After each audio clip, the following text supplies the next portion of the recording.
and education. So let's close it down with some of the most inspiring landscape pictures I have ever seen. Let me introduce to the Nikon Theater stage, Mr. Mike Mesuel II. Appreciate You have got one crowd to close down with. All right, how you guys doing?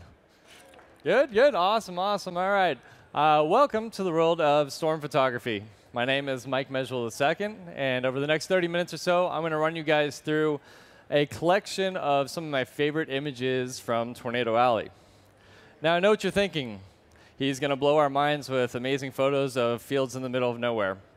I promise you, the scene's going to get much more interesting than this. But a little bit about how I got into this first. So for the past 18 years of my life, I have traveled out to Tornado Alley every spring in hopes of documenting the power of nature. When I was a little kid, I was that little kid at recess laying on the picnic table staring up at the clouds and not playing on the monkey bars. When I was 15, got my first camera, so it was only natural that I pointed my camera at the sky. I didn't have a car, so I removed all the screens from my parents' windows on their second-story floor in Texas and photographed storms that way. When I was 16, got my license, and it was game on. So after I got my license, I kind of got familiar with meteorology and studied it a little bit, and decided, okay, this is something that I want to tie photography with. So, you know, it's hard to explain why I do this, but there's nothing better than pulling up to a 60,000-foot tall thunderstorm, spitting out lightning and thunder and hail and twisting and turning through the atmosphere. It's absolutely amazing. Now, it's not all scenes out of Twister. There's no flying cows. A lot of the times, I go out and I drive hundreds of miles in a day. I go get a really bad hot dog from a gas station. I sit in a farmer's field, and I get one heck of a suntan. Mother Nature doesn't always cooperate. But when she does, welcome to Tornado Alley.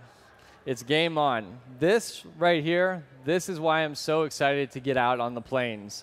It's views like this. Right here, you're looking at a typical view on a stormy day out the windshield of the car.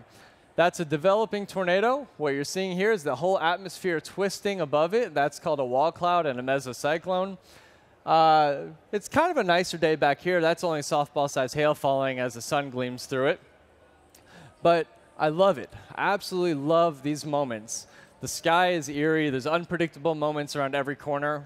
And I have a duty to create a compelling photograph of these storms, all while remaining safe. This is the same storm, just a little further back. Now, earlier, you know, I talked up the storms, how cool they are to, you know, get out there and see these 60,000-foot tall storms and lightning and thunder and all that. But why do I really do this? What is the allure of Tornado Alley? Well, for me, the allure is to get to go photograph and document one of nature's most powerful events and only have hours, maybe even sometimes minutes, to document these storms before they literally vanish into thin air. This shot right here, to give you an idea how close it was, this is a 14-millimeter shot with my 14 to 24 millimeter, all the way at 14 millimeters. One of the things that's so great and so cool about storms as a subject is that no storm is the same. No cloud is the same. So each storm you see is going to look completely different from the other. As you're going to see throughout this whole presentation, no storm's going to look alike. So that's what keeps me going out there is, you know, yeah, there's a rush of adrenaline. Yes, it's exciting, but you're seeing something that is, you know, once in a lifetime because it literally just vanishes when it's done. Now, you saw that previous shot, 14 millimeters. This right here is a 9-image panorama of vertical images at 14 millimeters. Most of these storms, they're known as supercell thunderstorms. Most of these supercell thunderstorms are so large that even a 10.5 millimeter fisheye can't capture it. So I highly rely on panoramas quite a bit when I'm out there shooting. Now, I am a lover of foreground. I'm a lover of abandoned homes and all that. But has anybody ever driven through, say, the region known as Tornado Alley from Texas, North Dakota? Anybody been there? So for those of you that you raised your hand, you guys can tell me there is an absurd amount of non-existent, beautiful landscapes. It's usually a lot of fields. So I'm always on the lookout for some sort of subject or some sort of compositional element to tie in with these storms. So this is a storm out in Leoti, Kansas. It is spinning like a top. It had just put down a tornado not too long ago. The whole thing is perfectly sculpted and twisted. And I'm driving along going, this is beautiful, but I really, really want something else with it. So on the left-hand side of the road was nothing but dirt. But on the horizon, I noticed a quick transition to a bright green field. So I drove down there, and lo and behold, there's this awesome dirt road that turned right into the storm. Turned the car that way, and I was like, all right, I love the contrast. You got these dark browns on the left, you got the bright greens on the right. But I'm still not getting the compositional element I want. You know, I wanted that nice leading line of the road. So I did what any smart and intelligent person would do in the middle of a thunderstorm with lightning crashing down. I got my tripod and I stood on top of a metal car, and that got me elevated, and it gave me this beautiful leading line. So although I would have loved to have like an old abandoned church or something like that, this worked out nicely. So another 14 millimeter shot here. Another panel right here. Now, a lot of people often ask me, hey, Mike, where do you go for these storms, or how close do you get? It's all, you know, situational. This storm right here, I was about 5 miles away, a bit further away than I would usually like to be. I usually like to get about a mile or two away, but for this storm here, it was relatively slow moving, so I had the ability to go a little further away and then work my way in. 14 millimeter pano, I believe this was 8 images here. You could see the whole storm just spinning and the striations, and underneath here, this ragged cloud right here is the beginning of a wall cloud. It's trying to start to get to that process to form a tornado. If you look on this side right here, this is known as an inflow band. It's pulling in moisture. It's really trying to get its act together. So I decided to get a little bit closer on this storm here. I like to get to feel the storm. I feel like I could better document it if I can actually feel its energy. If I could feel the winds blowing, I could hear the hail falling. If I could see the lightning, I feel like I could better tell the story of the storm. So we're about a mile and a half or so now from the base of the same storm in which you just saw. And look at how it comes alive. This is why panos are great. But this is why I really love getting up on a storm, because now look at the striations. You can really feel the energy of the storm, the glow of the rain and the hail back there. And you can't experience this in the photograph, but there's about 60, 70 mile an hour winds blowing at my back. If I'm looking at the storm like this, the winds are pulling from behind me into the storm. And this storm is just starting to ramp up. It's ingesting all that warm, moist air, and it is becoming an extremely powerful storm. Now, I'll analyze the storm before I go up to photograph it to see just how far I can push it, how close I can get it. I like life, so I'm not going to get too close or get myself killed, but I do like to get up close. This storm here is, there's nothing severe about it. There's barely any hail in it, but look at the textures. This is actually up underneath the storm, the updraft of the storm, and you get these ragged textured clouds, the lights coming in from behind the rain shaft, and this is not Photoshop. Just if you guys heard the panel discussion earlier, I don't really do much manipulation of my photos.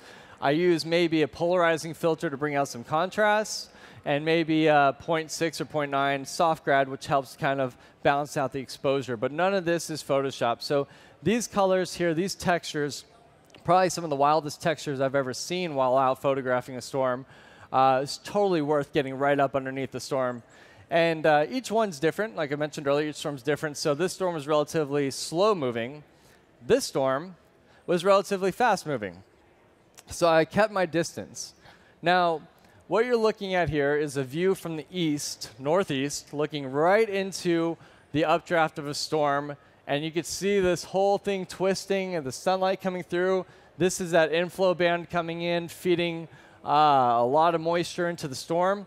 And when I shoot these storms, I usually travel with 3 lenses. My 14 to 24, my 24 to 70, my 70 to 200. Because I said I like to get close, 14 millimeters.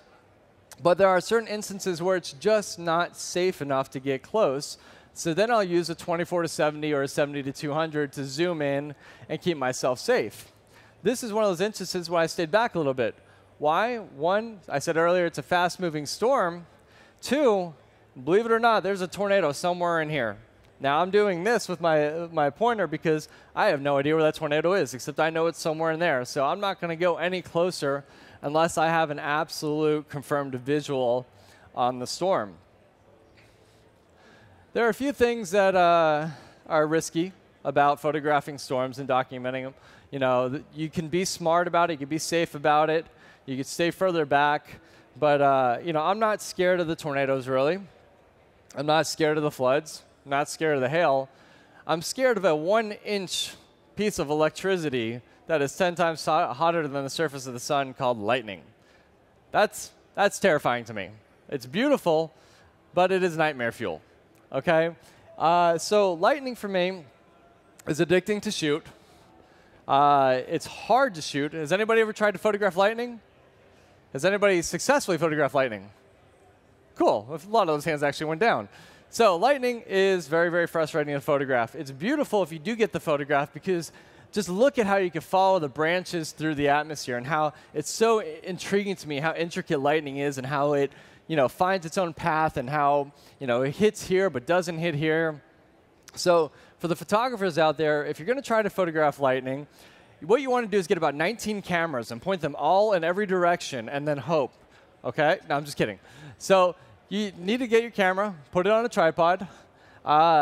Suggested settings are about f8, ISO 200, and then you put your camera on bulb mode and you use a cable release to try and shoot longish exposures, and you hope.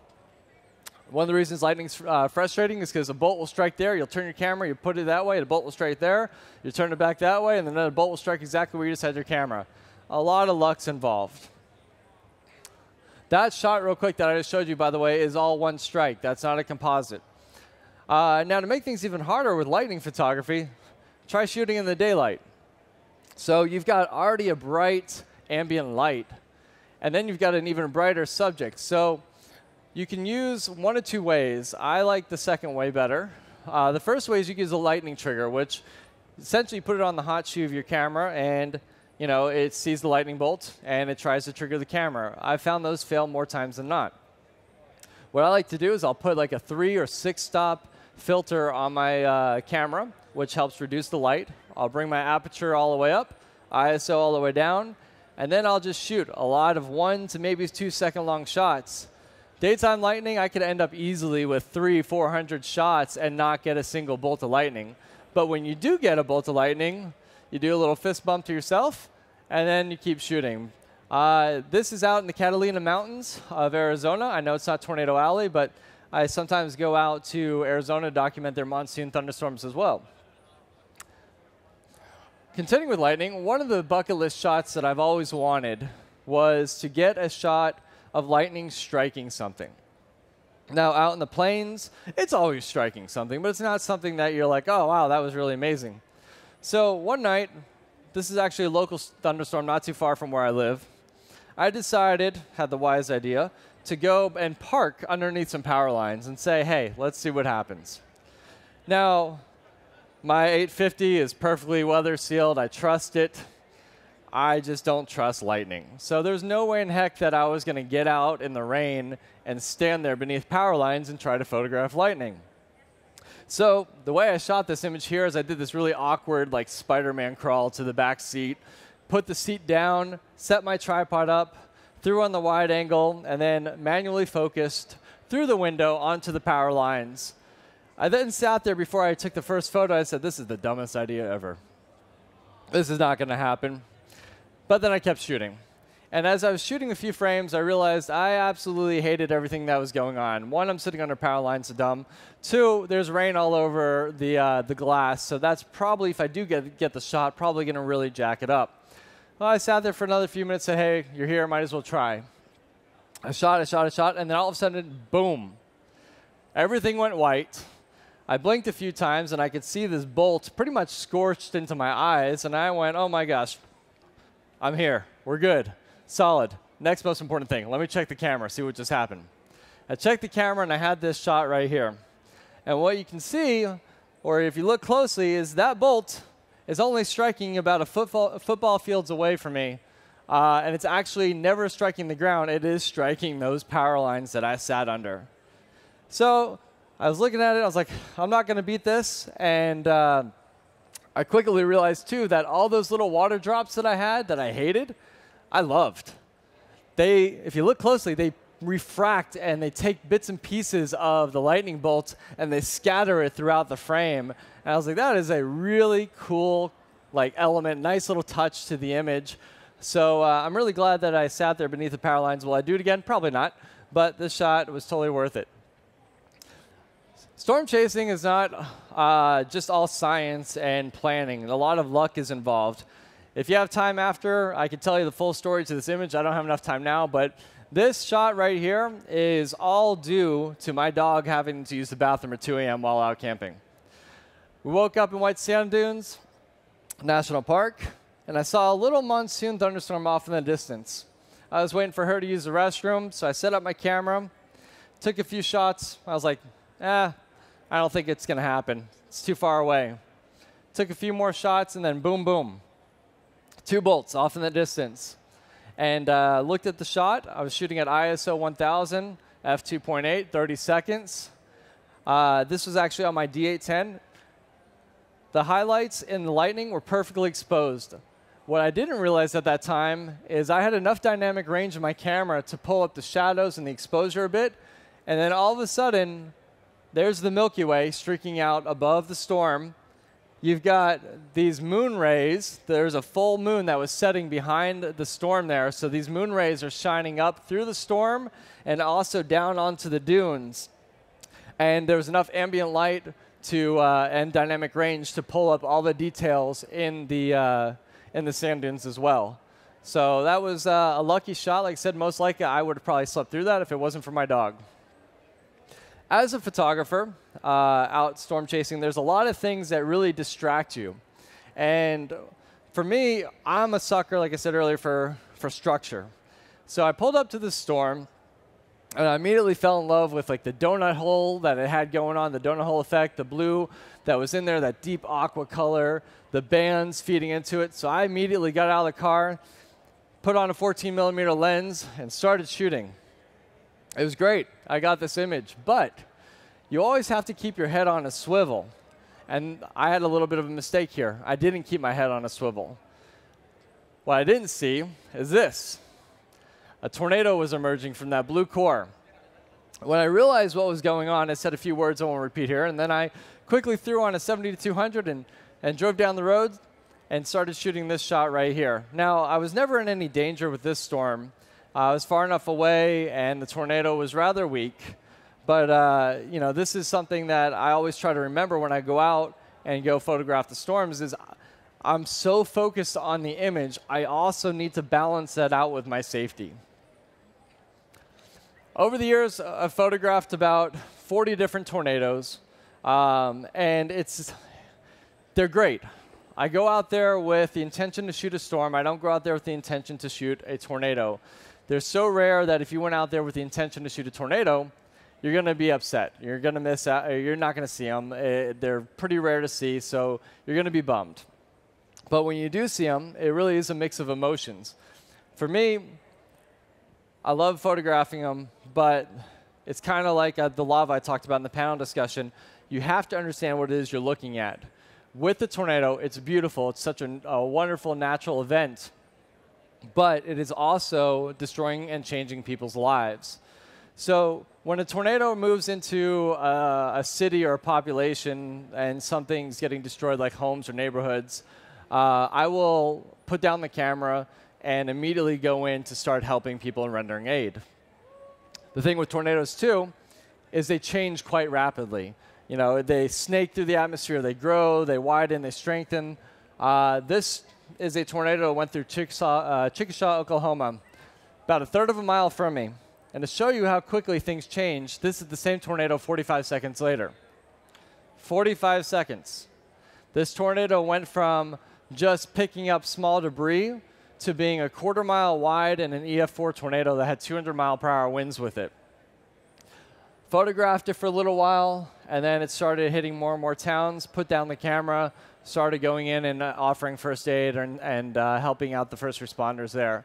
I won't photograph a tornado as it's going through towns or the devastation and all that unless I'm on some sort of journalistic assignment, which I was for Joplin, Missouri. That tornado I photographed as it hit the town, but also photographed the recovery efforts and everything that happened there. Like I said, it's a mix of emotions. You want to capture the beauty, but you also have to understand that what you're looking at is people's lives being changed forever. Now, on occasion, you get what I like to call the perfect storm. And this was a perfect storm that happened back in May of 2016. This storm went on to produce about 12 different tornadoes that day, all over open fields. No one was hurt, no structures were destroyed, and man, we had beautiful light. The tornadoes were all high contrast. They were all on roads that led right to them. So this shot right here is a 70 to 200 shot. This shot right here is a 24 to 70 shot. And this is a moment that seemed completely wild, something out of a movie. This is 2 tornadoes on the ground, and I don't have a photo of it because I was too busy picking my jaw off the floor, but there was a 3rd tornado that touched down very briefly there. So for this shot here, 24 to 70, I had a grad filter on to kind of help balance out the light. And what happened next after this storm, or after these tornadoes, caused me to back up. The storm strengthened quite rapidly. And we got what's called a wedge tornado. It's essentially a tornado that is wider than it is tall. They're usually pretty violent. They're usually pretty messy. So I decided, hey, you know what? I'm going to back up. I'm going to shoot this storm from a safe distance. And when I backed up, I was super glad I did because look what happens. The light comes in perfectly from the left-hand side. A break in the cloud gives you these beautiful crepuscular rays.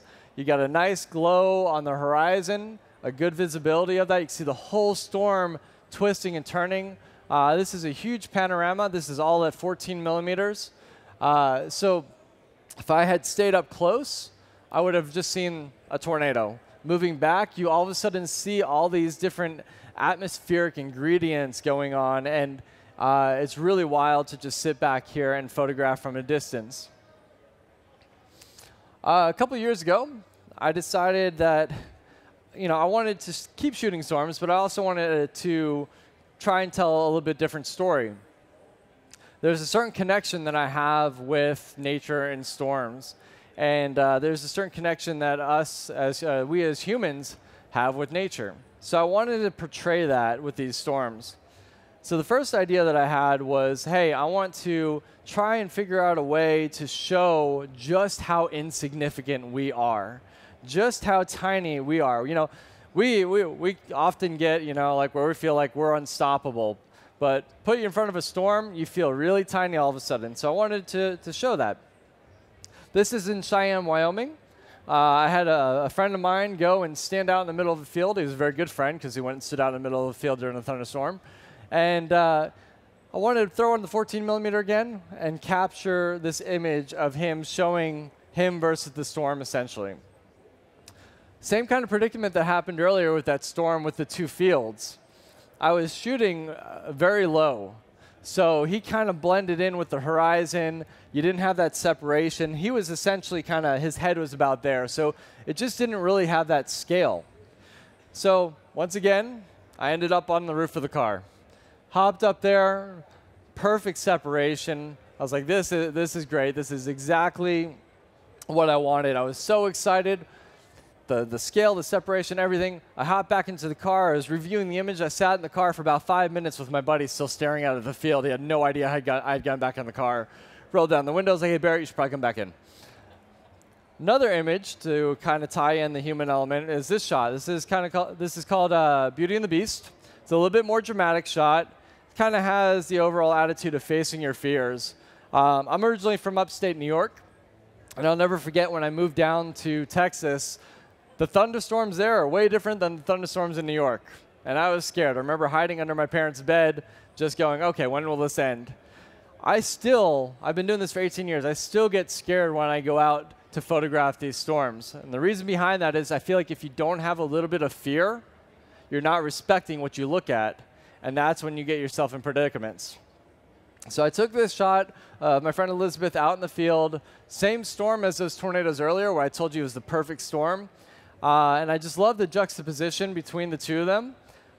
You've got this tornado that is going through and ravaging the field, but then you also have, this beautiful woman sitting in just kind of like a nice, calm day. Now, there's not, a lot about storms that isn't dangerous, but there are some things. These guys right here, probably my favorite clouds with storms, they're called Mamadas clouds. They hang down, they have beautiful textures and shapes to them. At sunset, they catch the light in these amazing ways. That just like the tips of them, you get the color skimming across. Or even in twilight, you get the glow, the ambient glow from above the storm kind of peeking through, and you get really lovely textures. They're usually pretty localized. You can usually find them in one little spot on the storm. So this shot right here is me looking up directly above my head with a 70 to 200 at 200 millimeters. But sometimes nature puts on one heck of a show, and you get the entire sky filled with Mamadas clouds. This is a 6-image panorama out of West Texas with a 14-millimeter lens. It was one of those moments when I kind of scratched my head and said, hey, am I still on Earth? Because this doesn't happen. Usually, like I said, Mamadas clouds are very confined to a small area. This, 180 degrees. You're looking pretty much off to the south there and pretty much off to the due north on the left-hand side of the frame there. So once again, you guys see with these storms, panoramas are pretty much the way to go. They capture so much of the entire scene. You also see some really crazy things out there. The sun is setting to my right. Over here is essentially nightfall. These are called anti-crepuscular rays. Anybody seen a sunset and you see the rays coming up over the clouds and all of a sudden the angels are singing and it's really pretty and you have those beams? Well, those beams usually occur way over that way. In some storms, when the light is just right, you get that beam extending all the way over from sunset to the complete opposite side of where the sun is setting. And it actually looks like this beam of light is emitting from that side. They're really, really fascinating because they sometimes separate the sky from, it almost looks like night to day. So in this shot here, you've got essentially nightfall above, and then below the anti-crepuscular ray, you have, looks like daylight, and you even have a nice little rainbow there. So seeing this is probably one of the wildest anti-crepuscular rays I've ever seen out there. Now to kind of wrap things up, I've got about 2 minutes left here with you guys. I hope this kind of shows you guys that there's so much allure to Tornado Alley. Yes, the tornadoes are beautiful, but the storms, the clouds, the way everything works together, that is what keeps me going back out there to photograph these storms each year. There's so much to it that I don't think I'll ever get tired of going out there to photograph these storms, and I'll never get tired of those really bad gas station hot dogs. So with that said, I thank you guys so much for your time here today. Thank Nikon for having me out here, and I hope you guys have an awesome weekend. Thank you so much.